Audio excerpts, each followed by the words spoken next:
For clients who struggle with a harsh inner critic, their experience of it is often negative. But the truth is, the inner critic can also serve an important purpose. So, how can our clients reframe their relationship with an inner critic in order to experience its benefits?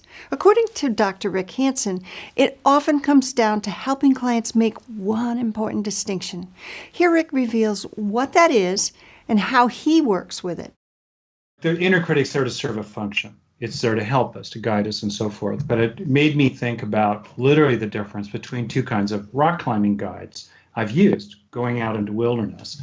And so most of the people I've gone out with who are very experienced are encouraging. They're kind of friendly but stern. You know, they're athletes. They're there to get me up the mountain and all the rest of that. And in their style, they tend to be like coaches. They're pretty blunt, pretty direct. Quit whining, Rick. Start climbing. Kind of like that, but in a friendly way. But the point is, it's friendly. And they comment on what I'm doing well, and they give me advice about what I'm not doing so well. And they're very encouraging, and they really celebrate it when I finally get to the top. That's a sense of guiding, right? And then there was this one guy I went out with, an elite climber. I may have got him might have been hungover. I have no idea. But anyway, he was so impatient, so irritable. Any little thing I did that was wrong, he would just tell me. He kept yanking on the rope. I could feel his hostility and criticism and judgment rippling down every time he yanked on it. Get up here. After I did something really difficult and tricky, getting across a traverse, he didn't say a word, And so on the whole, it was like, not good. The first kind of guide made me a better climber. They pointed out what I needed to correct, but they helped me get better and better.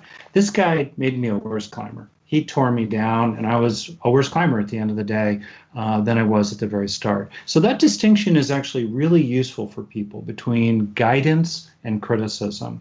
And I think many, many people can relate to that difference. They know what it feels like when it comes at them, and they know what it feels like to do it. So I'll explore with people what it would be like to preserve the beneficial functions of the inner critic, which are the guiding functions, without the collateral damage of all that harshness and meanness and punishment and shame and all the rest of that, which actually lowers performance over time.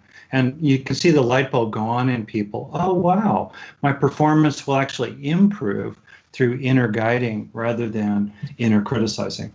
And then second, in terms of more bottom up, I use positive neuroplasticity to grow the felt sense inside of inner guides. I talk with people about their caring committee inside themselves. And it's like a committee of people.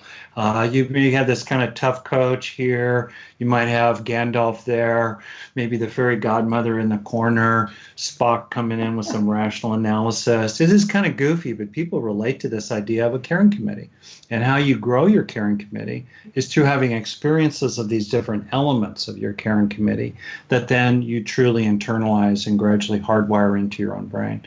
And so over time, I think a lot of approaches to the inner critic try to bring down the power of the inner critic, and that's slow going. And in a lot of ways where the opportunity is to grow the power of inner nurturance to gradually offset the power of the inner critic. And it's also a more rewarding and a kind of happier road to go down to build up your own internal caring committee.